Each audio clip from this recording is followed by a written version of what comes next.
Thane. There he is.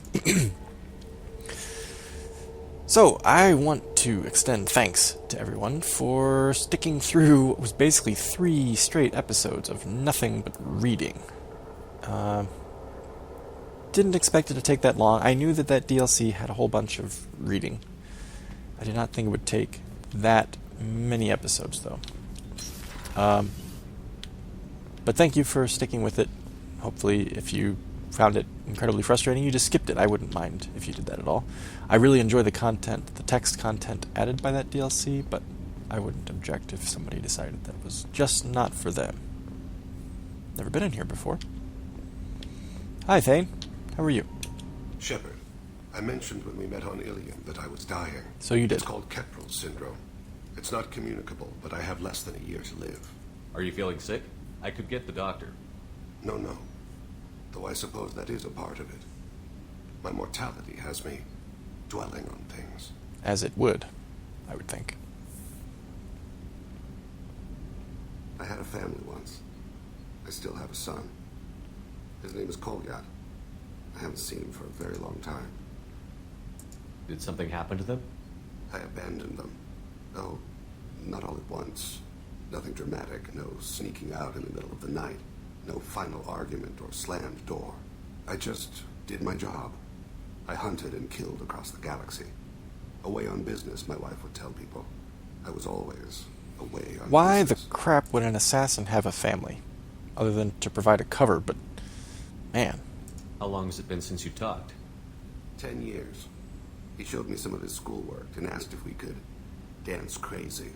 We did that when he was younger. What sort of dance is that? It's... I checked my extranet contacts. I expect an update on my next target. The console plays music. Old. Unfashionable. Kolyat jumps into the room. Father runs around in circles. I scoop him up, toss him into the air. He shrieks, laughs, spin me. The console beeps. I put him down. Click the message. Father, he pleads. Tucks my sleeve. I need to read this, I say. I don't look at him. I always found the eidetic memory segments kind of annoying, honestly. I appreciate that they gave the Drell that, but the that it's just too bugs me. I just can't deal with it. It's too much. It's not that I can't deal with it. It just I feel like they could have perhaps, I don't know. Maybe it would have been too difficult to do. But why couldn't they actually show us the scene instead of showing us Thane's face as he tells us the scene? Like, why couldn't they just cut to a flashback of him and his son doing that? I guess maybe they didn't have kid Drell models or something, but that would have been way more effective, I think. You never mentioned this before. Why now? When my wife departed from her body, I attended to that issue. I left Kolyat in the care of his aunts and uncles. I have not seen him or talked to him since. That's terrible. So when his mom died, you abandoned him too? That's not the choice I expected. Why didn't you raise him yourself? My body is blessed with the skills to take life. The Hanar honed them in me. I have few others. I didn't want that life for Kolyat. You shouldn't have had a kid. I hoped he would find his own way. If he hated me, so be it. He would not have shared the path of sin. I used my contacts to trace Kolyat. He has become disconnected. He does what his body wills. Ooh. Sounds like he's become a prostitute. You'll have to explain that one to me. Disconnected. The body is not our true self. The soul is. Body and soul work as one in a whole person. When the soul is weakened by despair or fear, when the body is ill or injured, the individual is disconnected, no longer whole. A little Cartesian dualism for you. Where has Kolyat's body willed him? To the Citadel. I don't know where exactly. I only know that he traveled there and has contacted the criminal element of the station. He's been hired to kill a man. I would like your help to stop it. You don't hire a raw rookie for a contract killing. I'm afraid someone may have seen we share a name and assumed we share skills.